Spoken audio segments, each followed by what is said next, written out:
My full name is Charles E. Roemer III, and in the South, that becomes Buddy immediately.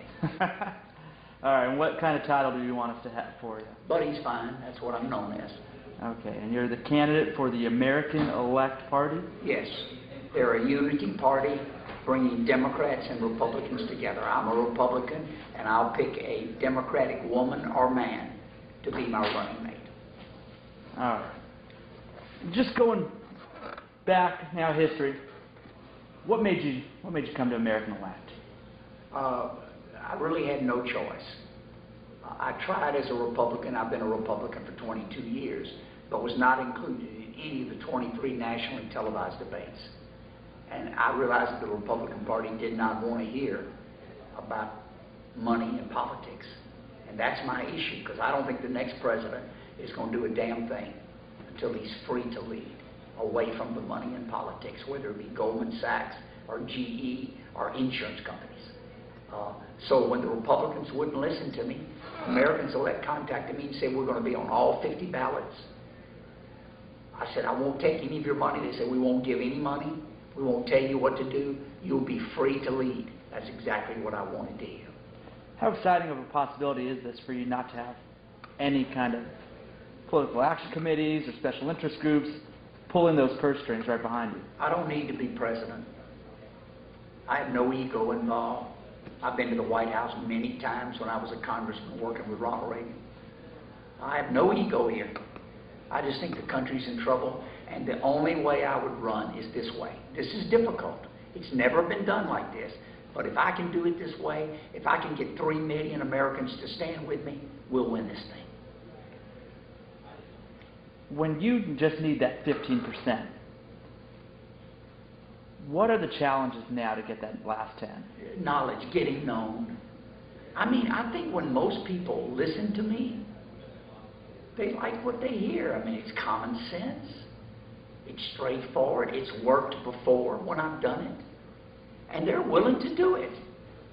But most people in America have never heard of me. I'm known by 8% of Americans in the last poll. And I had 5% of them voting for me. 5 of the 8. No other candidate had that high percentage. I mean, Obama's known by 100%, and he had 41%. Mitt Romney's known by 100%, he had 39%. I'm known by 8%, I had 5%. I just need more people to know me. Hence why you're out on the trail right now. That's why I'm at UC Berkeley. That's why I was at UC Davis early today. It's why I was at the College of the Pacific. It's why I'm going to be at UCLA tomorrow. I'm traveling the country, and unlike anybody else, I'm talking to young people. You have the most at stake. This is your country. I'm a granddad. My retirement is set. My wealth is set. But yours isn't. I think you need better opportunity. I think you need a president free to lead. And that's why I'm running. I'm running for you. With our demographic, we are probably the kind of voters that like to be the independent, possible third-party voters for you. When you talk to college-age students at these campuses, what kind of feeling are you getting from them? Good feeling. Most people in America are independent. It's the largest party. Both parties have lost membership in the last 20 years. They're too rigid. They don't put their country first. They put their party first. And most Americans say baloney. And it's true on college campuses. I've had students cry and say, man, no one's ever talked to me like this. No one's ever given me hope. I believe it can be done. Unless I run out of days and hours, I think it can be done. So your hope is kind of that other people want to get past that hopelessness. Exactly. Well, I mean, if you were encouraged by the vision of this campaign, you could double my vote in a single day. You could talk to a friend. That doubles my vote. And then the next day, you both could talk to them. You double it again. Double one 10 times. All of a sudden, you're a factor in a political race. That's what I need to do. Take it one day at a time and try to double my vote. Hitting on some of your issues, you are a strong proponent of transparent finance. Yes. What do you think about Citizens United, and how do we move past that? It hurt us. It hurt this country. But you know, when I read the Supreme Court ruling, they gave us some ways out. Congress could act. They said that Congress could regulate direct contributions. And they said that super PACs had to prove their independence. Well, they haven't proved their independence. Obama's cabinet secretaries are raising money for his super PAC. That's not independent. Mitt Romney spoke at the fundraiser for his own super PAC. I will make super PACs illegal. I think they should be illegal. We ought to go back to the average plain Americans, giving $25 or $50, clean amounts, and have a lot of people do it, then would change this country. Would you hope that Congress then moves forward after this election cycle? Obviously, they're not going to tackle it before, but with ways to limit the contributions or make them more transparent? They won't do it unless they're led. I run to lead them. I will use the veto pen. I will use the powers of persuasion. I'll use the votes that I get in the general election to tell them this is a winner, it's not a loser. Follow me. I'll lead. One of the things we were talking about was obviously the bailout of the banking industry. Yes. What about the bailing out of the automotive industry? Unnecessary. The good thing about it is that it helped a few union workers who didn't have to change jobs, but it's not a permanent solution. I just don't think that's the answer. I think the answer is better, cleaner regulation and more choice and competition. We've had more automobile plants built in America in the last 20 years than any country in the world. Did you know that? They just weren't built by General Motors and Ford. They were built by Toyota and Nissan and Honda. We have plenty of automobile workers in America. They just don't work in Detroit. They work in Tennessee. They work in Kentucky. They work in Texas. They work in California. This system works. And a company that's going to fail, let it fail. We'll rebuild it better. Do you think the influence of the union just definitely played a part in that bailout? I think it's management.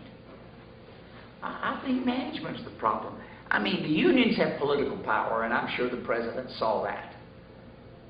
But the real power there is with the management, and they're poor. Automobile management is poor. It's sloppy. It tolerates bad work.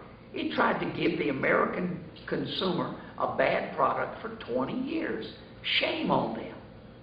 I was with the president of Toyota in Japan years ago with Bill Clinton. He was governor of Arkansas. I'm governor of Louisiana. I asked the president of Toyota, what's wrong with Detroit? I said, is it the unions? He said, no, it's management. Management. Moving on, you said that you would kind of take away and rid the Department of Energy. Why? Well, it's $24 billion. What does it do? Does it regulate oil and gas drilling? No. That's done at the Department of Interior. What does the Department of Energy do? It gives checks to Exxon. It subsidizes ethanol and energy. It's ridiculous. We don't need it. We have no energy policy. You could save $24 billion. Would you rather cut Social Security? I'd rather cut the Department of Energy. It does nothing. And how do we have energy policy? Who would lead it? The president and his staff. He would designate a person to implement his energy policy. You don't need a cabinet agency to do that. Government's not complicated. Way too many people in it. It's bureaucratic. Lighten up. Let it be free. Watch what happens. You talked interestingly about the percentage of solar energy and what it means for America and what it means worldwide. The fact that it's nothing. Maybe our competition like China is pumping a lot of money into solar energy. Does that They don't produce any energy with solar. They're making the manufactured goods that we use. We're pumping solar and we buy our goods from China. Is that stupid? How stupid can we be? China trades unfairly. It's a great nation, great people. I love the people of China. But the government's a one-party, communist dictatorship. And they're after their interests, not ours. The only reason they produce solar is that we buy it. The world production of solar energy is less than 0.5%. If you had a rounding error and you rounded down, it would be 0. In America, it's 1.5%. But let me tell you, for the next 20 years, are we going to get our energy from solar? No, we're not. We're going to get it from natural gas. We're going to get it from oil. We're going to get it from nuclear, while we let the market expand for these other energies. I believe in alternative fuels, but they're not going to run the country for 20 years or longer. Where we're going to put the nuclear, no one wants it in their backyard. You don't have to build new ones. We just need to keep the ones we got. And it's not safe now. I don't blame people for being frightened and upset. We store our spent nuclear fuel at each individual site. Is that the way to do it? No. France produces 80% of its energy with nuclear. We produce 20. How does France do it? Could we learn something? They have a nuclear repository. They vitrify the spent fuel, and they store it there in glass blocks. We should do the same thing. We have a place to do it, Yucca Mountain, Nevada. We spent $19 billion to get it ready, and no president has the courage to open it. It would make nuclear safer. We had some users from our website generate some questions. One of them was, why do you support a right-to-work law? Because it lets the worker decide whether or not to join a union. Why should the union decide that? I live in a free country. The Democratic Party doesn't have the right to decide that I'm a Democrat. I do. Right to work says that if you're hired for a job, you don't have to join a union. You can, but you don't have to. It's called right to work. I fought hard for that. Second question we had was more on what is your stance on same-sex marriages? I believe that each state should decide. There could be 50 different interpretations. I'm a Methodist boy. My church is opposed to them, but that doesn't make me opposed to them. I have an open mind. I've seen loving people of the same sex, and their marriage is made in heaven. But each state ought to decide that, not the national government. I'm a traditionalist in my faith. I consider myself right to life, but I vetoed 2 anti-abortion bills as governor that did away with the choice that a woman had to make that decision for herself. I vetoed them. So although I'm pro-life, I think women ought to have a say-so in their future. We're going to touch on this now because you are a Republican, but you have this good stance on I'm actually an independent. Independent, sorry about that. That's all right. When you see that both parties now are striving to make themselves maybe the party of the woman in this election cycle, how do you chime in right there and say, vote well, for me? It's about time. We live in a nation where 100 years ago women didn't have the right to vote. Either party. I mean, we live in a nation that treats women like second-class citizens. They should be given honor. They should be given equal pay for a job well done. As president, here's what I'm going to do. I'm going to appoint my cabinet secretaries, women and men, in as nearly equal numbers as I can get. It will reflect the population. That's what a president ought to do.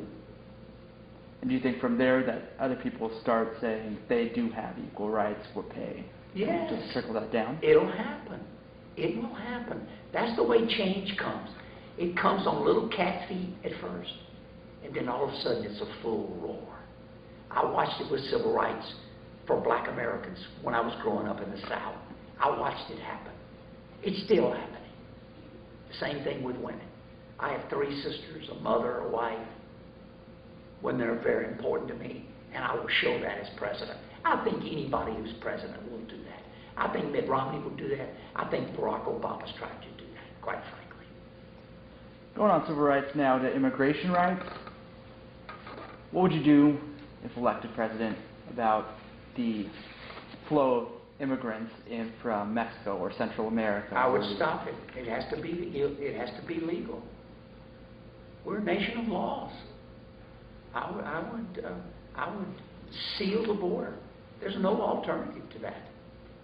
But then I would work with Mexico and other Central American companies to supply workers, if they were willing to, for our agricultural crops, if the workers were treated fairly. And we're here on work cards. I think that's normal. I would say publicly as president that immigration is an important part of our country. My great-grandparents came from Germany.